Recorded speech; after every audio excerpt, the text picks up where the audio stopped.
Single dads celebrated birthday alone until triplet girls whispered, "Pretend you're our mom." The cake candle burned lower with every second, its tiny flame flickering like it was embarrassed to be there. Evan Miller watched it melt from across the small kitchen table, hands wrapped around a chipped mug of coffee he'd reheated twice and still hadn't finished. 35 today. No balloons. No cards. No phone buzzing with reminders from friends who'd drifted away when life got heavy. Just silence. He hadn't even planned to buy a cake. The cashier at the grocery store had noticed the date printed on his loyalty receipt and smiled a little too brightly. Birthday? He'd nodded, suddenly feeling foolish, and grabbed the smallest cake they had. Vanilla, no message, no name. Evan leaned forward and blew out the candle.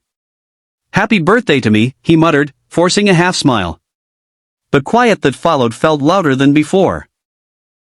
6 months earlier, Evan hadn't imagined celebrating anything alone. His wife, Lily, had been the kind of person who made birthdays feel like holidays, handwritten notes taped to mirrors, silly crowns from the dollar store, surprise dinners even when money was tight. Then a drunk driver ran a red light. And just like that, Evan became a single dad overnight, learning how to braid hair, pack lunches, and hold himself together while his world stayed broken. Tonight, his 3-year-old daughter was asleep in the next room, her soft breathing the only thing that kept him moving forward most days. After rinsing his mug, Evan grabbed his jacket. He didn't want to sit in the house anymore, not on this night. There was a 24-hour diner a few blocks away. Warm lights. Neutral noise. Somewhere he could exist without remembering too much.